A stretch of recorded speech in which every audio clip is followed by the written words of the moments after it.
Biju Janata Dal sir Biju Janata Dal ओडिशावासी बल ये होता नारा एवं एबे आपण सब चित्र देखुथे जे कोबली भाबे जड़े पर जड़े नेता आसुचंती जो माने आगरु विजु जनता दल रे थिले अमर शतपथी बड़ी नेता से माने भी मुह खोलुचंती एवं एबे विजु जनता दल रो प्रेसमिट मध्य होईची आपण को लागुची जे या परे जो माने विस्फोरण करूथिले से माने आउथरे मुह खोलिबे ना से माने दबी जिवे। देखो आज दिन ट्रेंड जदि आप देखिए जे से भली किसी आग्रेसिव वॉइस आम देखा पाऊनु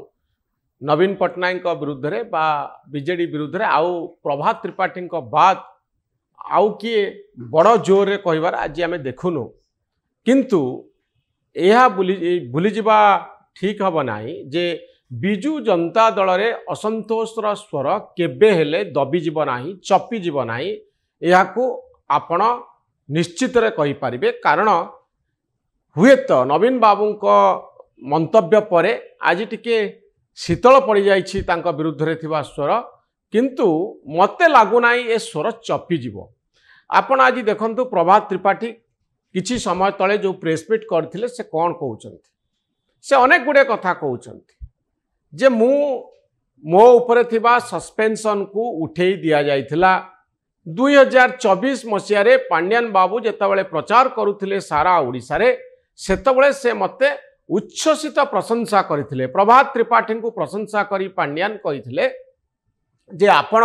प्यारी बाबूंकर मिडनाइट ऑपरेशन बेले जो साहाय्य करिसंती ताकू केबेले दल भूली पारिबो नाही। जो 2-3 जण नेता सेतबले पांड्यान बाबू मुख्यमंत्री ऑफिस रे थिले जो 2-3 जण नेता मिडनाइट ऑपरेशन को विफल करिबारे बड़ भूमिका नहीं ता भितरे प्रभात त्रिपाठी अछंती। एक कथा पांड्यान बाबूंकर निर्वाचन प्रचार समय कथा जा आज भाइराल होउची वीडियो सबू सोशल मीडिया रे घुरी बुलुची एवं प्रभात त्रिपाठी प्रेसमिट रे तांको उपरे जो निलंबन आदेश दिया जाइथिला ता किबळी उठेई दिया जाइची तार कॉपी मध्य देखैचंती। कथा होउची जे आजिर दिन रे प्रभात त्रिपाठी दल रे अछंती कि नाहंती तांको कहबार कथा होउची जेतेबेले नवीन बाबू गतकाली संध्यारे कहिदेले जे सी आउ दल रे नाहंती तेणु मु आउ ए मामला को नहीं कोर्ट को जीवाकू चाहूनी मु भावुची जे मु आउ दल रे नाही बोले बड़ कथा होउची किंतु से उठेइथिबा कथाटी एबे विजु जनता दल रो असंतुष्ट नेता मानक भितरे गुंजरित होउची। कौन से स्वर काली नवीन बाबू कहले जे पांड्यान बाबू 10 मास तलू राजनीति संन्यास नहीं गले सी आउ दल रे सक्रिय नाहंती अर्थ जे जहा किछि निष्पत्ति निया जाउची से निष्पत्ति मु नउची ताले वाकफ बिल मामला रे नवीन बाबू निष्पत्ति नहीं थिले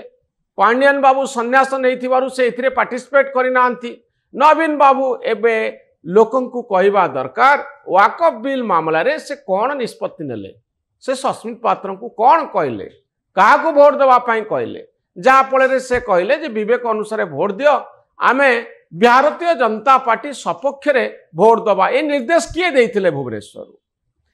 गत कालीर स्टेटमेंट जदि आपण देखिबे नवीन बाबूंकर ए स्टेटमेंट रे वाकफ बिल संपर्क रे गोटिए हेले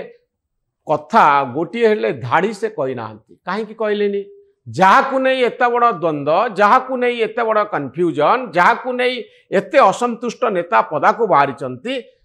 वाकफ बिल उपरे नवीन बाबू कहीं कहना किए निर्देश देइथिले जे बीजेपी सपक्ष रे आमे भोट दबा उचित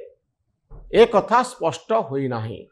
आउ गोटे गुरुत्वपूर्ण कथा तांको प्रेसमिट रो आरंभ रे प्रभात त्रिपाठी कहिसंती कोन कहिसंती से कहते जे ओडिशार मीडिया ओडिया पिला माने जो माने मीडिया रे काम करुछंती विभिन्न ऑर्गेनाइजेशन जहाँ ओडिशार ओडिया लोकंकर ओडिया भाषार खबर जो प्रसारण करा जाए आपण जेतेबेले ओडिया अस्मिता कथा कहउचंती नवीन निवास को आपण दुईटी एजेंसी को काली डाकिथिले गोटे होची एएनआई गोटे होची पीटीआई एएनआई आउ पीटीआई एमाने सारा भारत वर्ष रे काम करती नेशनल न्यूज एजेंसी विशेष करी इंग्लिश आउ हिंदी जर्नलिज्म रे आमे हिंदी आउ इंग्लिश क्षेत्र रे आमे देखु से माने दुईटी भाषा रे प्रसारण करिथांते ओडिया भाषार गोटे मीडिया ओडिया सांबादिक जो माने मीडिया रे काम करूछंती बा विभिन्न चैनल जहाँ ओडिशार से डाकी कौन असुविधा होता आपण देखंतु पांड्यान को समय मध्य सेया होतला नेशनल टेलीविजन नेटवर्क रा बड़ बड़ सांबादिक मानकु ओडिशा को डका जाउथला किंतु ओडिया सांबादिक मानकु विधानसभा आउ सेक्रेटेरिएट को छड़ा जाउ नथला एथि पई तो ओडिया अस्मिता कथा सब आसला काली जति नवीन बाबू ओडिशार प्रिय नेता किछि कहया पई चाहुचंती से कोन एएनआई आउ पीटीआई को डाकिबे आउ ओडिया खबर परिवेषण करुथिबा संस्था गुडी को डाकिबेनी ताले ओडिशार से नेता ओडिया लोकंक पई से किछि कहउचंती ओडिया भाषा पई काम करुथिबा ओडिया जर्नलिज्म रे काम करुथिबा सांबादिक माने सेठी उपस्थित रहिथिले कोन असुविधा होइथाता एई कथा प्रभात त्रिपाठी कहउचंती।